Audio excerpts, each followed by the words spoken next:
Hi friends, welcome back to my channel. My name is Bianca. I am an international student currently studying / working in the UK, and I make YouTube videos about my experience here.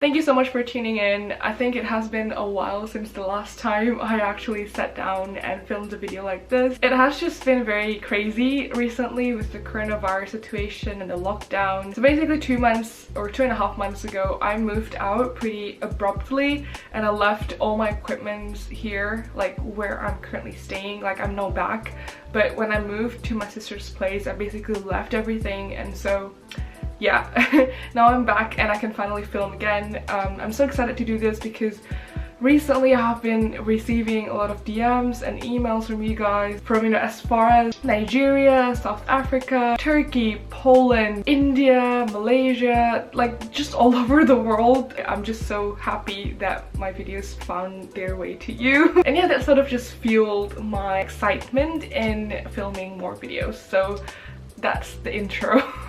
In today's video, as you might have seen from the title and the thumbnail, I'll be talking about is studying in the UK worth it? I'll probably begin by putting a context out there. When you think about students who aspire to study abroad, most of them would come from probably developing countries where technology or education system might not be as great or as advanced as it is in developed countries.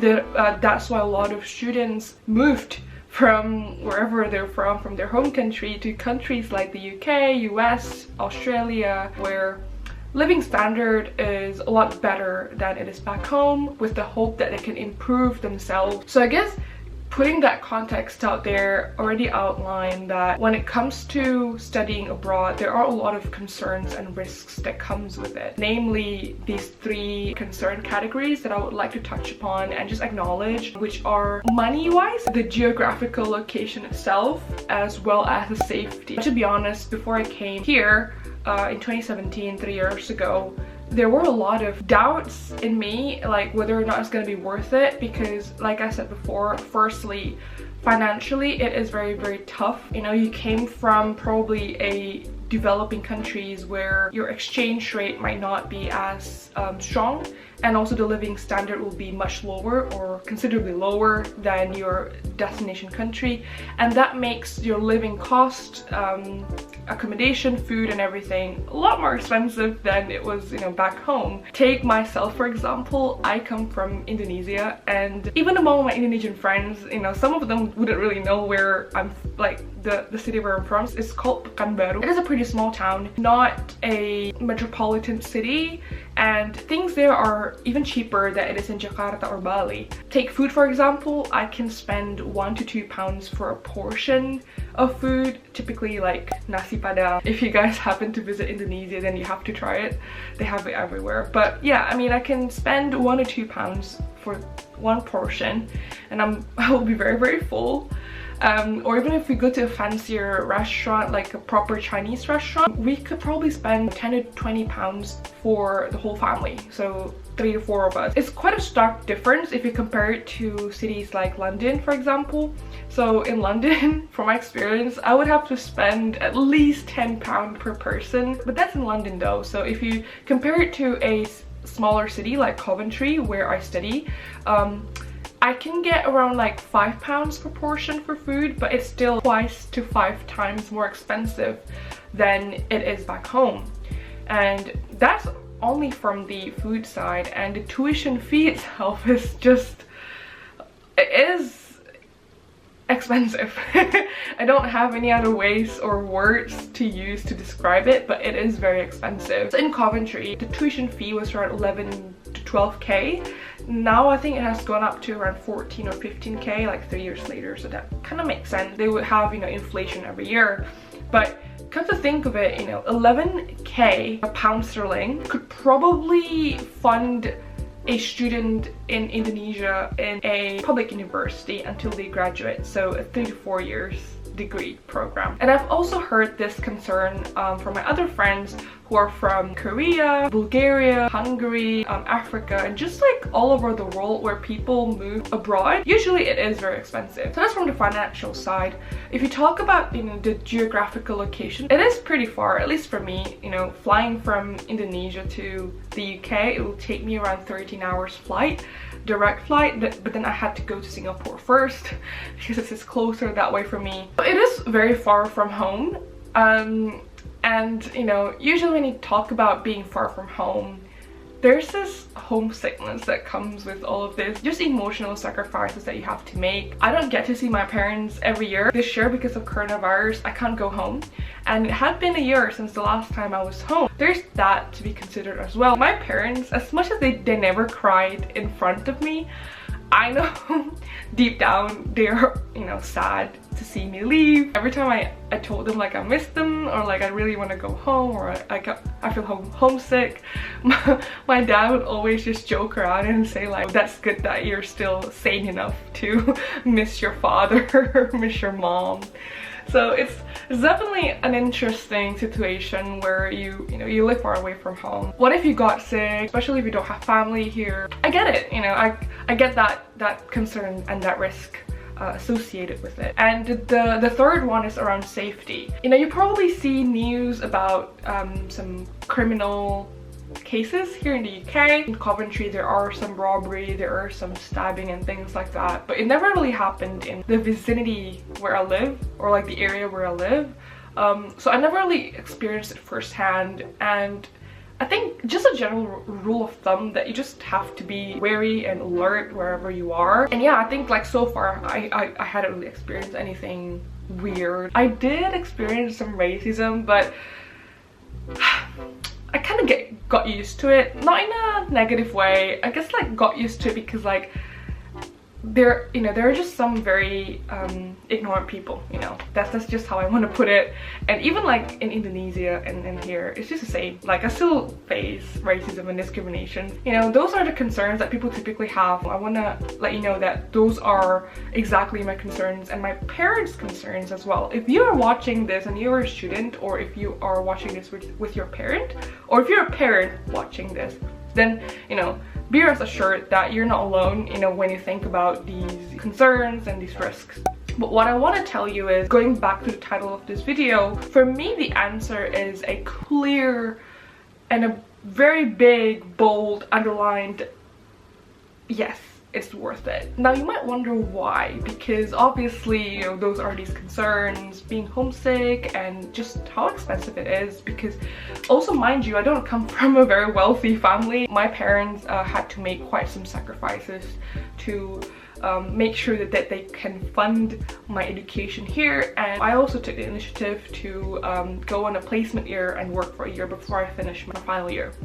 Anyways, so, you know, those are those concerns, and you don't want to make such a huge investment, not only material wise, so in terms of money, and also like emotional sacrifices, only to graduate from abroad, from the UK or wherever it is, and feel like all those effort, those time, those money are complete waste. I don't want you going out of here feeling like it's not worth it at all. The reason why it is worth it for me is because what I get from being here and the opportunities that I seek align with my why I wanted to study abroad. I had always known that I wanted to study abroad because I wanted to attain better education. And my parents especially, we have this limited amount of money or budget for education. It is wiser for us to exert everything and put it in a really great education, which is abroad in the UK, as opposed to just spending a fraction of it back home where I wouldn't necessarily get the most out of it. We have this amount of budget, and the next best thing that we can attain is going abroad. So that's like the first thing. My why aligns with whatever I get here. And obviously, you know, when people talk about, you know, wanting to study abroad and they think, you know, the opportunity pool is broader or chances of you living a better life is higher and things like that, of course, yes. But at the same time, you have to work for it. And sometimes what happens with a lot of students is that they don't have a clear why. They don't know why they want to study abroad. They might do it because their friends study abroad, or sometimes students think that it is cool. It was kind of cool, you know, to be honest, the first few months, but it just kind of died down later on. But yeah, for those people who don't necessarily have a clear why, they will just come here and go with the flow and then wouldn't really get the most out of this experience. So I invite you to think first, why do you want to study abroad? It doesn't have to be detailed. Like when I first came, I didn't know that I wanted to, you know, work at BMW. I didn't know that I wanted to do YouTube alongside with, you know, filming my journey here in the UK or anything like that. But you know, I constantly seek for ways to translate my why into the hows that I do it. There are just too many people who came here without really knowing why they came here, and then finish their degree, going back with a different degree, which is, you know, arguably better looking, you know, having a degree from abroad, and then just living life like the rest of other people and not really adding any value to themselves or to the community, because the decision to go abroad were made by default and not made by choice. I want you, you know, I invite you to think, and actually challenge you to think even wiser than me. If you could have a clear why you want to study abroad and how you want to achieve the why, that's even great. For me, by taking that quantum leap from where I was to where I am now, that courage almost, it really gave me a lot of keys to open new doors of opportunities. Because of that, because I've obtained some of these keys, I find it very, very worthwhile. You know, all the investment that my parents had made materially, emotionally, and also the time and effort that I've spent here. And that's because I had a clear why. I strongly suggest you, if you still didn't really know why, to rethink about it, to rethink what really matters to you and why even the thought of studying abroad came to you. Is it because a precondition of, you know, like people saying, oh, studying abroad is better, but how do you know it's actually better for you? You want to take on an investment, like materially and emotionally, if it can add value to you, if it can give you enough return for you to think that it is worth it. So that's an open question to you as well, because, you know, for me it might be very worth it. What I get aligns with my goal. People's whys are different, and if your why is different from mine, or if your goal is different from mine, then you might not think that it is going to be worthwhile studying in the UK. You might as well spend the money elsewhere. You know, maybe if you're very, very entrepreneurial and you'd rather spend that money building a business or things like that. So think about it. And the reason why I put it this way is because I don't want to give you a set in stone answer. I want you to independently think as well for yourself. And also, you know, a good practice is to brainstorm with your parents. I did this a lot with my parents. Take your time, think about it, do some research if you're not sure, like, you know, what you want to do some reading. I always tell people to read and brainstorm with your parents, because arguably they know a lot more than you. But if you are a parent, you know, watching this, because I've actually come across a lot of, well, not a lot, some parents reaching out to me on DMs and emails, and I find it very, very interesting that parents watch my videos. But if you're parents, then encourage your kids, you know, no matter how young they are, to try and find their goal and their why. And therefore, you know, when you find your why, you would be able to understand or at least gauge if studying abroad will actually add value to you. Okay? So to conclude, whether or not it's worth it for you, it all comes down to your why and your goal. If you don't think it through, what you might get out of a 3 to 4 years degree or a 1-year degree master's will just be an empty shell, because it would just be some labels without really any substance. Again, I challenge you to think of your why. And if you have found your why, you know, why you want to study abroad or you want to study specifically in the UK, prior or even after watching this video, please let me know in the comments down below, because I'm like very curious about like people's why and what drives them to wanting to study abroad. So thank you so much for watching this video. I hope this has been helpful for you to guide you to independently think about your decisions. And if you like this kinds of video, please support me by subscribing, leaving some likes if you like this video. If you don't really like it, then please give me some constructive feedback on the comment section. And yeah, I hope you have a wonderful day.